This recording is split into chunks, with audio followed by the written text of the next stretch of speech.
आज आपके सामने प्रस्तुत है भगवान बुद्ध की कहानियां।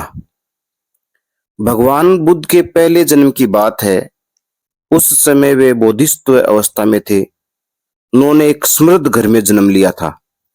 अपनी दानशीलता, उदारता और दरिद्रों तथा भिखारियों की बिना स्वार्थ सेवा के लिए वे बहुत प्रसिद्ध थे। वे किसी को दुखी और दरिद्र नहीं देख सकते थे।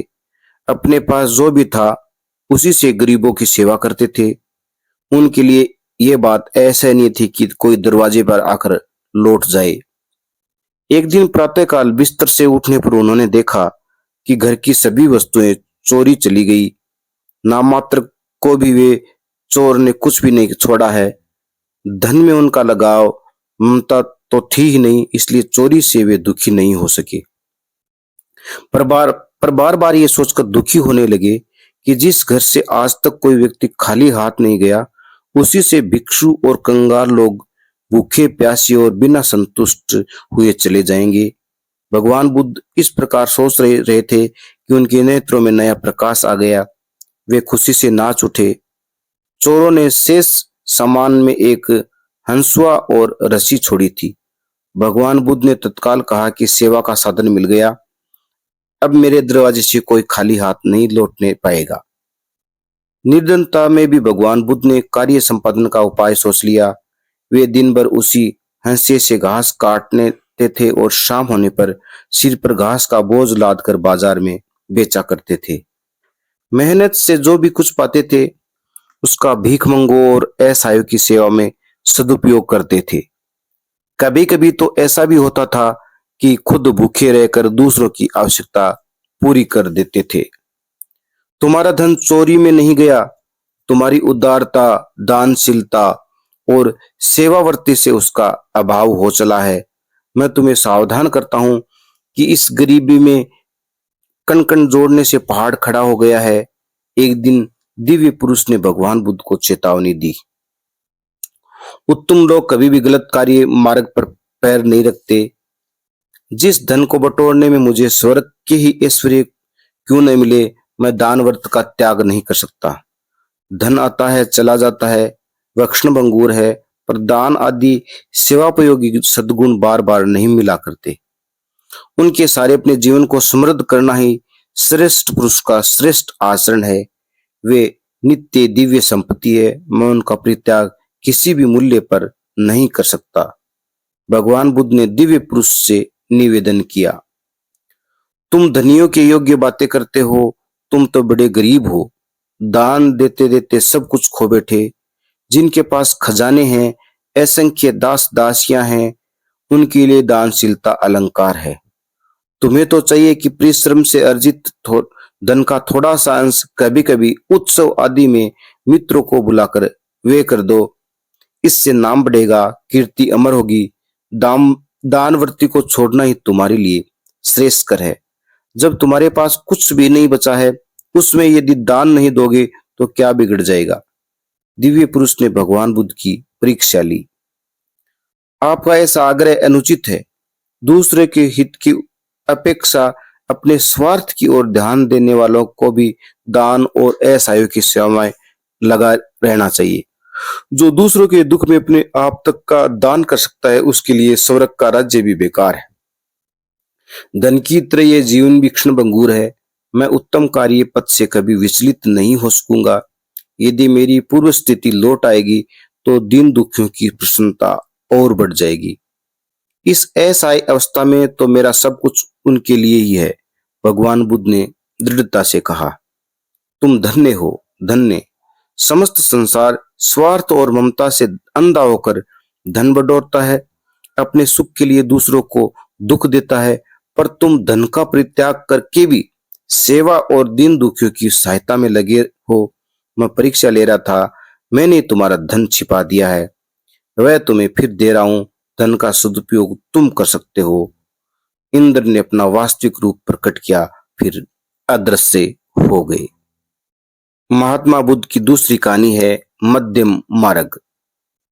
अपनी प्रिय पत्नी यशोधरा को, नवजात पुत्र राहुल को, स्नेह मूर्ति पितामह राज सुद्धोधन को तथा वैभव संपन्न राज्य को ठुकराकर युवावस्था में गौतम घर से निकले थे। केवल तर्कपूर्ण बौद्धिक ज्ञान उन्हें कैसे संतुष्ट कर सकता था। उन्हें तो रोग पर, बुढ़ापे पर और मृत्यु पर विजय पानी थी। उन्हें तो कभी नष्ट न होने वाला जीवन जो सदा अमर रहे पसंद था।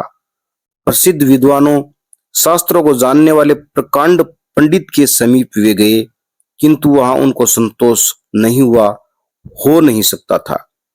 आश्रमों से, विद्वानों से निराश होकर वे गया के समीप वन में आए और तपस्या करने लगे।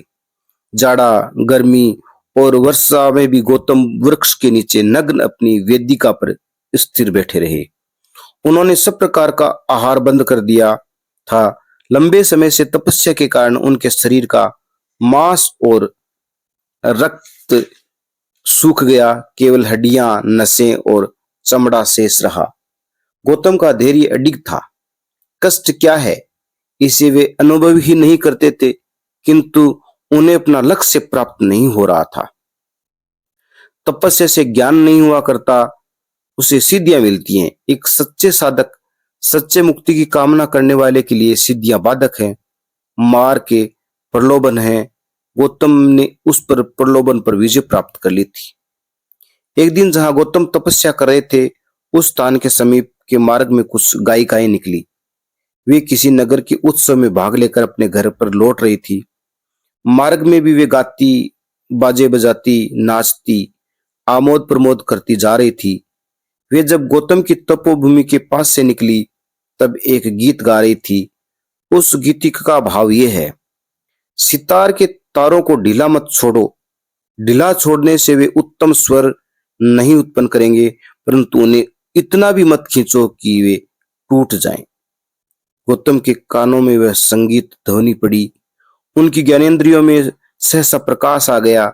साधना के लिए घोर तपस्या का मार्ग उचित नहीं, संयमित भोजन तथा नियमित निद्रादि व्यवहार ही उचित है। ये मध्यम मार्ग उनको स्पष्ट सूझ गया। उसी समय उन्होंने अपना आसन छोड़ दिया और नदी की ओर चल पड़े। गौतम बुद्ध की अगली कहानी है परीक्षा का माध्यम। हेमंत की संध्या थी। सूर्य अस्ताचल पर अदृश्य होने वाला ही था। पश्चिम गगन की नैसर्गिक लालिमा अद्भुत और अमित मनोहारिणी थी। भगवान बुद्ध राजगृह में विहार समाप्त कर यक्षाटन के लिए वैशाली के पथ पर थे। उन्होंने देखा कि उनके पीछे पीछे उनके भिक्षु चले आ रहे हैं। किसी ने सिर पर, तो किसी ने बगल में, तो किसी ने कटिवेश में सन्यासी वस्त्रों की गठरी लाद रखी थी। भगवान बुद्ध भिक्षु संघ की संग्रह करने की आदत पर आश्चर्यचकित थे। कहा तो भिक्षुओं ने जनता के समक्ष उत्कट त्याग का आदर्श रखा, और कहा थोड़े ही समय के बाद उन्होंने संग्रह और संचय में आसक्ति दिखाई। भगवान बुद्ध चिंतित थे। रात का पहला पहर था। धीरे धीरे शीतल समीर ठंडक फैला रहा था। भगवान बुद्ध वैशाली के गौतम चित्ते में समासीन थे। भिक्षु संघ ने उनके चेहरे पर उदासी की छाप देखी।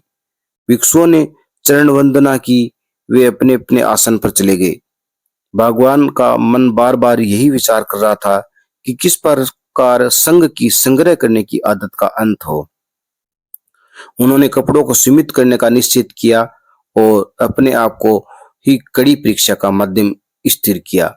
वे गौतम चित्ते के बाहर आकर जमीन पर दरी बिछाकर लेट गए। साधारण ठंडक थी। एक वस्त्र लेकर शरीर ढक लिया। ठंडक का वेग रात में बढ़ गया। मध्य पहर में उन्होंने दूसरा वस्त्र ओढ़ लिया। सवेरा हो गया। प्रत्येक भिक्षु का काम केवल 3 वस्त्र से चल सकता है। अधिक के संग्रह से पाप की वृद्धि हो सकती है। संघ में शिथिलता आ जाएगी।